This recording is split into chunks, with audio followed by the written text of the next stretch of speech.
नमस्कार, वंदे मातरम, जय हिंद साथियों मैं आप लोगों के लिए लाया हूँ सीडीपी का प्रैक्टिस सेट जिसमें लगभग 30 क्वेश्चंस होते हैं। और मैंने इसके पहले एक पार्ट अपलोड कर दिया है। अगर आपने नहीं देखा है तो जाके देख सकते हो। आप लोग लास्ट में ज़रूर कमेंट करके बताइएगा कि आपके 30 में से कितने क्वेश्चंस सही हुए। आप लोग कमेंट नहीं करते हो, प्लीज़ कमेंट कर दिया करें, इससे मेरा भी मनोबल बढ़ेगा। तो देरी ना करते हुए शुरू करते हैं। जिसमें पहला क्वेश्चन दिया है कि लिंग का निर्धारण होता है। लिंग का निर्धारण होता है किसके द्वारा होता है दोस्तों? माता के द्वारा होता है, पिता द्वारा होता है, या माता पिता दोनों द्वारा होता है? तो याद रखिएगा दोस्तों, जो लिंग का निर्धारण होता है दोस्तों, ये पिता द्वारा होता है। ऑप्शन नंबर बी राइट हो जाएगा। इसके बाद अगला क्वेश्चन है कि गर्भस्थ शिशु में संवेदनशीलता का विकास प्रारंभ होता है। गर्भस्थ शिशु में संवेदनशीलता का विकास प्रारंभ होता है कहाँ से दोस्तों? सिर से होता है, पैर से, या हाथ से, या संपूर्ण शरीर से? कहाँ से होता है दोस्तों? ये होता है दोस्तों सिर से। याद रखिएगा, शिशु का विकास सिर से होता है, मतलब पहले सिर बनता है, सिर से पैर की ओर होता है। इसके बाद अगला क्वेश्चन है कि जन्मोत्तर मतलब जन्म के बाद की विकास की दूसरी प्रमुख अवस्था है। जन्मोत्तर मतलब जन्म के बाद की दूसरी प्रमुख अवस्था कौन सी है? गर्भस्थ है, शैशवावस्था, किशोरावस्था, या बाल्यावस्था? तो कौन सी अवस्था होती है दोस्तों? ये होती बाल्यावस्था, जन्मोत्तर विकास की दूसरी अवस्था। ऑप्शन नंबर डी राइट हो जाएगा। इसके बाद अगला क्वेश्चन है कि यौन परिपक्वता में महत्वपूर्ण हाथ होता है। यौन परिपक्वता में किसका हाथ होता है दोस्तों? पीयूष ग्रंथि का, उपवृक्क ग्रंथि का, गल ग्रंथि का, या उप गल ग्रंथि का? तो याद रखिएगा दोस्तों, पीयूष ग्रंथि का हाथ होता है यौन परिपक्वता में। ऑप्शन नंबर ए हमारा राइट हो जाएगा। इसके बाद अगला क्वेश्चन है कि वीर पूजा की भावना जागृत होती है। वीर पूजा की भावना किसमें जागृत होती है दोस्तों? किशोरावस्था में, या बाल्यावस्था में, या प्रौढ़ावस्था में, या किसी में नहीं? तो याद रखिएगा, जो वीर पूजा की भावना होती है दोस्तों, ये किशोरावस्था में होती है। ऑप्शन नंबर एक राइट हो जाएगा। इसके बाद अगला क्वेश्चन है, एक अति संरक्षणशीलता बालक को बना देती है। एक अति संरक्षणशीलता जो होता है बालक को क्या बना देती है? सामाजिक, आदर्शवादी, धार्मिक, या अव्यवहारिक बना देती है? तो अति संरक्षणशीलता जो होती है बालक को आदर्शवादी बना देती है। ऑप्शन नंबर बी राइट हो जाएगा। इसके बाद जूम कर लें दोस्तों। इसके बाद अगला क्वेश्चन है कि दुबले पतले एवं क्षीण शरीर तथा कमजोर हृदय वाले बच्चों को कहा जाता है। क्या कहा जाता है? दुबले पतले एवं क्षीण शरीर तथा कमजोर हृदय वाले बच्चों को समस्यात्मक बालक, अपंग बालक, पिछड़ा बालक, या नाजुक बालक? तो इनको दोस्तों कहा जाता है नाजुक बालक। ऑप्शन नंबर डी राइट हो जाएगा। इसके बाद अगला क्वेश्चन है कि चिन्ह भाषा एवं श्रवण भाषा दृश्य विधियों का प्रयोग किन बालकों की शिक्षा के लिए किया जाता है? चिन्ह भाषा एवं श्रवण दृश्य विधियों का प्रयोग किया जाता है दोस्तों प्रतिभाशाली के लिए, या मंदिर श्रवण वाले, या पिछड़ा बालक, या समस्यात्मक बालक के लिए? तो याद रखिएगा कि चिन्ह भाषा एवं श्रवण दृश्य विधियों का प्रयोग दोस्तों किया जाता है मंदित श्रवण वालों के लिए। याद रखिएगा, ऑप्शन बी राइट हो जाएगा। इसके बाद अगला क्वेश्चन है कि शारीरिक एवं मानसिक परिपक्वता प्राप्त व्यक्तियों को कहा जाता है। शारीरिक एवं मानसिक परिपक्वता प्राप्त व्यक्तियों को क्या कहा जाता है? किशोर कहा जाता है, प्रौढ़ कहा जाता है, वृद्ध, या बालक कहा जाता है? तो क्या कहा जाता है? किशोर कहा जाता है। तो ऑप्शन नंबर ए राइट हो जाएगा। इसके बाद अगला क्वेश्चन है कि समाजार्थिक मुद्दों से जूझ रहे उन बच्चों को जिनकी प्रतिभा प्रभावित हो सकती है सहायता करते हैं। किसमें सहायता करते हैं?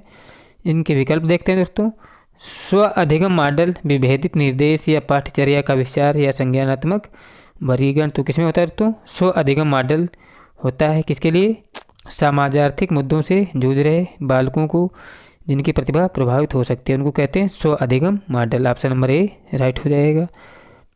इसके बाद अगला क्वेश्चन है कि सीखने का यह मॉडल जो बच्चों की सृजनात्मकता को उत्प्रेरित करता है।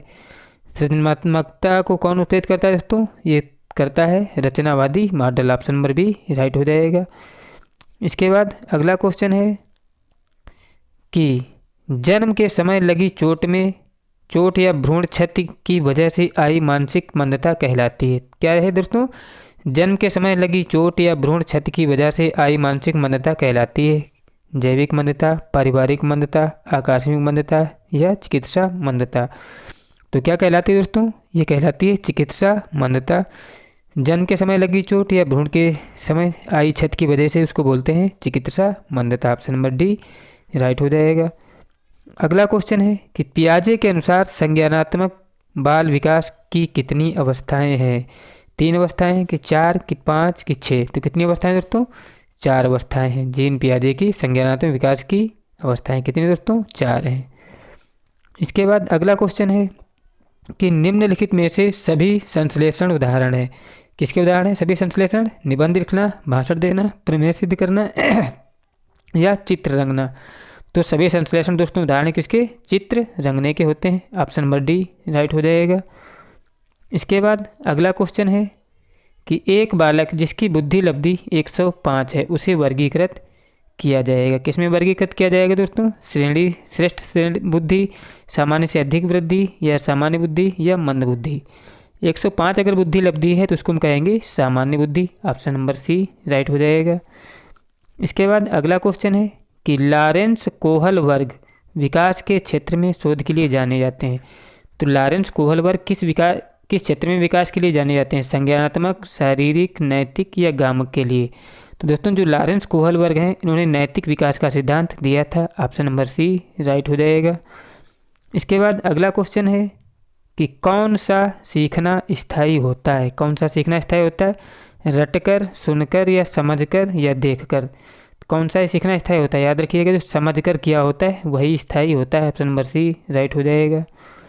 इसके बाद अगला क्वेश्चन है कि पियाजे के अनुसार बच्चा अमूर्त स्तर पर चिंतन, बौद्धिक क्रियाएं और समस्या समाधान किस अवस्था में करने लगता है? किस अवस्था में करने लगता है? अमूर्त स्तर पर चिंतन, बौद्धिक क्रियाएं और समस्या समाधान किस अवस्था में करता है? पूर्व संक्रियात्मक में करता है, या मूर्त संक्रियात्मक में करता है, या औपचारिक संक्रियात्मक में करता है, या पेशी अवस्था में करता है? तो याद रखिएगा ये करता है सभी दोस्तों औपचारिक संक्रियात्मक अवस्था जो 11 से 15 वर्ष तक होती है। इसके बाद अगला क्वेश्चन है कि मूल्यांकन का उद्देश्य है। मूल्यांकन का उद्देश्य क्या होता है? बच्चे को उत्तीर्ण या अनुत्तीर्ण घोषित करना, बच्चा क्या सीखा है या जानना, बच्चे के सीखने में आई कठिनाइयाँ जानना। क्या है दोस्तों? या उपरोक्त सभी। तो याद रखिएगा मूल्यांकन में दोस्तों ये सभी आते हैं, इसलिए ऑप्शन नंबर डी राइट हो जाएगा। इसके बाद अगला क्वेश्चन है कि बालक का विकास परिणाम होता है। बालक का विकास परिणाम होता है किसका होता है? वंशानुक्रम का होता है कि वातावरण का होता है, कि यह वंशानुक्रम तथा वातावरण की प्रक्रिया दोनों का होता है? किसका होता है दोस्तों? यह आर्थिक कारकों का होता है। याद रखिएगा जो बालक का विकास होता है ये वंशानुक्रम तथा वातावरण की अंतःक्रिया के कारण होता है। ऑप्शन नंबर सी राइट हो जाएगा। इसके बाद अगला क्वेश्चन है कि परीक्षा के स्थान पर सतत और व्यापक मूल्यांकन गुणवत्ता मूलक शिक्षा के लिए अधिक उपयुक्त है, क्योंकि इसमें क्या होता है? परीक्षा के स्थान पर सतत और व्यापक मूल्यांकन गुणवत्ता शिक्षा के लिए उपयुक्त है, क्योंकि इसमें दोस्तों क्या होता है? संज्ञानात्मक क्षेत्र का मूल्यांकन किया जाता है। ये तो सही है, इसमें संज्ञानात्मक क्षेत्र का मूल्यांकन किया जाता है। और बी है दोस्तों संज्ञानात्मक क्षेत्र का मूल्यांकन किया जाता है, ये भी सही है। मूल्यांकन सतत एवं व्यापक क्षेत्रों का होता है। तो दोस्तों क्या है? इसमें सभी विकल्प सही हैं। ऑप्शन नंबर डी राइट हो जाएगा। इसके बाद अगला क्वेश्चन है कि श्रवण बाधित बच्चों को पढ़ाने के लिए क्या किया जाता है? श्रवण बाधित के लिए क्या किया जाता है दोस्तों? ब्रेल लिपि और सांकेतिक भाषा या यंत्र। दोस्तों इसमें भी उपरोक्त सभी सही हो जाएंगे। श्रवण बाधित के लिए यही चीज़ें उपयुक्त की जाती हैं। श्रवण नहीं दोस्तों, इसमें क्या होता है दोस्तों? सांकेतिक भाषा होती है, याद रखिएगा। दृष्टिबाधित के लिए होते हैं, याद रखिएगा। क्या हो जाएगा? सांकेतिक भाषा। ऑप्शन नंबर बी राइट हो जाएगा। सभी नहीं, ऑप्शन नंबर बी राइट होगा। अगला क्वेश्चन है कि निम्नलिखित में से क्या बच्चों के सृजनात्मक विकास में सहायक नहीं है? खेल नहीं है दोस्तों, कि भाषण रहे, कि कहानी लेखन, कि निर्माण संबंधी क्रियाएं। क्या सृजनात्मकता के विकास में सहायक नहीं है? जो भाषण है दोस्तों ये सृजनात्मकता के विकास में सहायक नहीं है। ऑप्शन नंबर बी राइट हो जाएगा। इसके बाद अगला क्वेश्चन है कि बुद्धि के द्विखंड सिद्धांत का प्रतिपादन किसने किया था? तो बुद्धि के द्विखंड सिद्धांत का प्रतिपादन किया था दोस्तों स्पियरमैन ने, याद रखिएगा। ऑप्शन नंबर ए राइट हो जाएगा।